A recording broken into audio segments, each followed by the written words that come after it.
ती फक्त सुरुवात आहे. याचे धागेदोरे खूप मोठ्या प्रमाणावर आहेत, खूप खोलवर आहेत, खूप ठिकाणी आहेत. शॅम्पू, डिटर्जंट, पाम तेल आणि इतर सर्व गोष्टी यामध्ये वापरल्या जातात. इमल्सिफायर हे केमिकल आहे, इंडस्ट्रियल केमिकल आहे, ते याच्यामध्ये वापरलं जातं. ते बॉन्डिंग एजंट म्हणून वापरलं जात आहे, की म्हणजे ज्यावेळेस पाणी किंवा SMP, ह्वे हे टाकल्यानंतर ते बॉन्ड व्हा म्हणून त्यासाठी एक केमिकल ज्याला इमल्सिफायर म्हणतात ते वापरलं जातं. म्हशीचं जे दूध आहे क्वालिटी, त्या लेवलचं दूध हे सर्वसाधारणपणे 30 रुपये प्रति लिटर याप्रमाणे प्रोडक्शन हा करतो. हे सगळं केमिकल युक्त दूध. गाईचं असेल तर सर्वसाधारण 15 रुपये प्रति लिटर या रेटनी तो प्रोडक्शन करतो.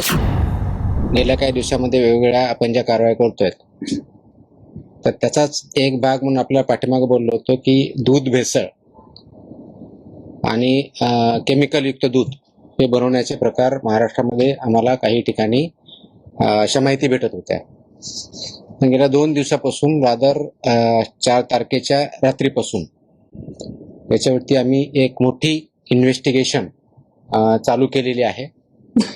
परंतु फक्त तेवढ्यापुरतं ते मर्यादित नाहीये. कृत्रिम दूध, भेसळयुक्त दूध आणि याच्या अनुषंगाने महाराष्ट्रातलं जे रॅकेट आहे ते रॅकेट आम्ही आयडेंटिफाय केलेलं आहे.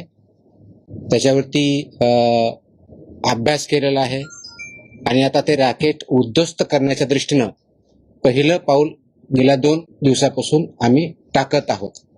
इन्व्हेस्टिगेशन ऑनगोईंग आहे, परंतु याच्यामध्ये जे काही माहिती भेटलेली ती निश्चितच धक्कादायक माहिती आहे आणि त्या अनुषंगानं पुढील कारवाई FDA मार्फत आणि पोलीस विभागामार्फत एकत्रितरित्या करण्यात येत आहे. ही जी इन्व्हेस्टिगेशन अक्रॉस महाराष्ट्र कमीत कमी 5 जिल्ह्यामध्ये 2 दिवसापासून चालू आहे. त्याचं इन्व्हेस्टिगेशन आत्ताही चालू आहे. त्याच्यातून पुढे जे इन्व्हेस्टिगेशन मधून माहिती आलेली त्याच्यावरची पुढची कारवाई पोलीस विभाग आणि FDA हे दोन्ही मार्फत पुढे नेण्यात येत आहे. सर्वात महत्वाचा जो भाग आहे की इंटेलिजन्स गॅदरिंग आणि त्याच्या आधारे कारवाई करणं. सर्वसाधारणपणे एक महिनाभरापूर्वी माझ्याकडे काही इन्फॉर्मेशन आली होती की इन्फॉर्मरच्या माध्यमातून तो स्वतः व्यक्ती मला भेटून हे जे नेटवर्क आणि रॅकेट आहे हे कसं चालतं याची इत्थंभूत माहिती मला त्या व्यक्तीने दिली. ती माहिती दिल्यानंतर त्याचं व्हेरिफिकेशन आम्ही केलं. ते व्हेरिफिकेशन केल्यानंतर याच्याबद्दलचं पूर्ण इंटेलिजन्स गॅदरिंग आणि इन्फॉर्मेशन ह्या दोन्ही आम्ही केल्या. इंटरनल अनालिसिस केलं टीमच्या मार्फत. ते अनालिसिस झाल्यानंतर मग पोलीस विभागाशी आम्ही संपर्क साधला, कारण आम्हाला हे लक्षात आलं की हे फक्त याच्यामध्ये क्रिमिनल एलिमेंट पण आहेत.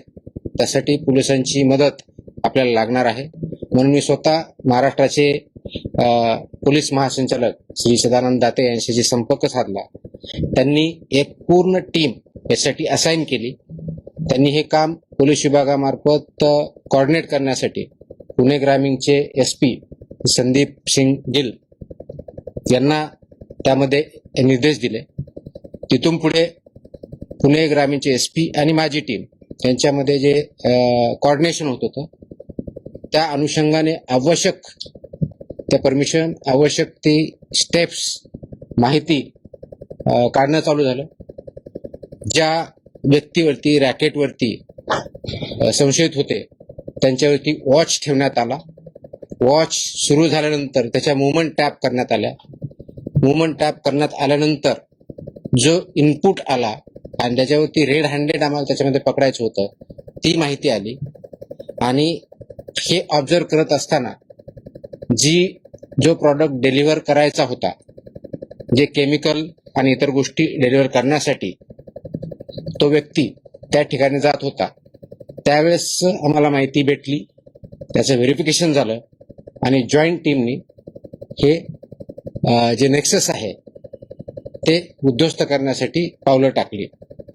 हे कृत्रिम दूध तयार करण्यासाठी वापरल्या जाणाऱ्या भेसळ द्रव्यांच्या संघटित पुरवठ्याबाबत निश्चित व सर्वात महत्वाची कारवाई योग्य गुप्तवार्ता जी भेटली मला ती 11 जूनला प्राप्त झाली होती आणि त्याच्यानंतर हे काम सुरू झालेलं आहे. आज आपण 6 जुलैला आहोत. तर गेल्या जवळजवळ 1 महिन्यापासून याच्यावरती काम चालू आहे आणि याच्यामध्ये खूप मोठ्या प्रमाणात काम झालेलं आहे. परंतु आता जी गेल्या 2-3 दिवसात कारवाई झाली ती फक्त सुरुवात आहे. याचे धागेदोरे खूप मोठ्या प्रमाणावर आहेत, खूप खोलवर आहेत, खूप ठिकाणी आहेत आणि त्यांच्यापर्यंत आम्ही पोहोचत आहोत. याच्यामध्ये भेसळ द्रव्य आम्हाला जे सापडले आहेत ते स्कीम मिल्क पावडर, फे, परमिट पावडर, इमल्सिफायर हे केमिकल आहे, इंडस्ट्रियल केमिकल आहे, ते याच्यामध्ये वापरलं जातं. ते बॉन्डिंग एजंट म्हणून वापरलं जात आहे की म्हणजे ज्यावेळेस पाणी किंवा SMP, फे हे टाकल्यानंतर ते बॉन्ड व्हा म्हणून त्यासाठी एक केमिकल ज्याला इमल्सिफायर म्हणतात ते वापरलं जात आहे. शॅम्पू, डिटर्जंट, पाम तेल आणि इतर सर्व गोष्टी यामध्ये वापरल्या जातात. हे याचं एक रॅकेट आहे, याचा एक फॉर्म्युला तयार केलेला आहे. आता याचा फॉर्म्युला तयार करणारा व्यक्ती तोही आयडेंटिफाईड आहे, तोही अरेस्ट आहे. हे सगळं चालवणारा रॅकेट तोही आयडेंटिफाईड आहे, तोही अरेस्ट आहे. याचा मेजर केंद्र जे आता सापडलेलं आहे ते मंचर, पुणे जिल्ह्यामध्ये या ठिकाणी आहे. याचा स्रोत जो आहे तो मुख्य पुरवठादार जो आहे तो आहे मिस्टर सुशांत हिंगे. मिस्टर सुशांत हिंगे हा मंचरचा आहे. त्याचा सल्लागार जो आहे संदीप लोढा हा मंचरचा आहे. हा जो सल्लागार आहे त्याचे फॉर्म्युलेशन करतो, किती प्रमाणात किती काय टाकलं की कशा पद्धतीने ते दूध तयार होतं आणि मग ते दूध एक तर मिक्स केलं जातं किंवा ते नुसतं दूधच तयार करून ते डायरेक्टली वेगवेगळ्या डेअरी मार्फत किंवा डायरेक्टली किंवा चिलिंग सेंटर या ठिकाणी सुद्धा विकलं जातं. आता यांची तोंडी त्यांनी आम्हाला माहिती दिलेली की या दोघांची पार्टनरशिप फर्म आहे. रेकॉर्डवर अजून आम्हाला तसं आम्ही इन्व्हेस्टिगेट करत आहोत, पण ते पार्टनर्स आहेत हे त्याच्यातून सिद्ध झालेलं आहे. यांची मोडस ऑपरेंडी काय, हा जो ऍडवायझर आहे आणि हा जो म्हणजे सुशांत हिंगे आणि संदीप लोढा हे जे दोघ जण आहेत हे जरी दाखवताना वेगळे दाखवतात. म्हणजे हा ऍडवाइज करतो, मी फॉर्म्युलेशन देतो, तो जे आपले कलेक्शन सेंटर्स आहेत, चिलिंग सेंटर्स आहेत, वेगवेगळ्या डेअरी आहेत किंवा शेतकरी आहेत यांच्यापर्यंत पोहोचतो की हा मी फॉर्म्युला देतो, तुमच्याकडे हे दुधाची क्वालिटी कशी वाढवायची किंवा दुधाची क्वांटिटी कशी वाढवायची, हे केल्यानंतर तुमचं किती रुपयाला दूध पडतं. तर ह्या सगळ्या फॉर्म्युलाने तयार केलेलं दूध हे म्हशीचं जे दूध आहे क्वालिटी त्या लेवलचं दूध हे सर्वसाधारणपणे 30 रुपये प्रति लिटर याप्रमाणे प्रोडक्शन हा करतो.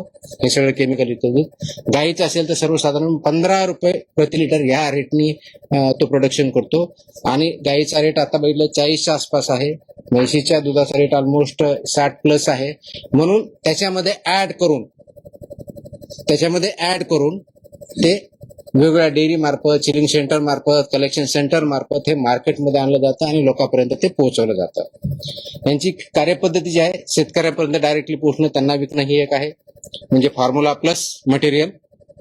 दूध संकलन केंद्र जे आहेत त्यांच्यापर्यंत पोहोचणं आहे. चिलिंग सेंटर आहेत त्यांच्यापर्यंत ते जात आहेत, त्यांना पण हे फॉर्म्युला आणि मटेरियल देत आहेत.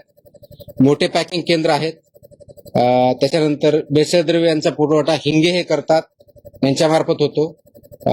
पाणी, SMP, whey, permit powder, emulsifier, shampoo, detergent, palm तेल याचं प्रमाणबद्ध जे काही त्यांनी फॉर्म्युला सो कॉल डेव्हलप केलेला आहे, पण त्याची intellectual property mister Sandeep Lodha यांची आहे. हे त्याप्रमाणे ते फॉर्म्युला तयार केलेला आहे, त्याप्रमाणे ते दूध तयार करतात. सो कॉल दूध म्हणजे केमिकल दूध ऍक्च्युअली, आणि ते चांगल्या दुधात मिसळतात किंवा डायरेक्टली पण त्याच पद्धतीने फक्त मोस्टली विकतात आणि त्याप्रमाणे त्याचं मग पुढची जी काही प्रोसेस आहे पॅकेजिंग करणं, विकणं, मोठ्या डेअरी पण देणं वगैरे वगैरे वगैरे ती पुढची प्रोसेस होते.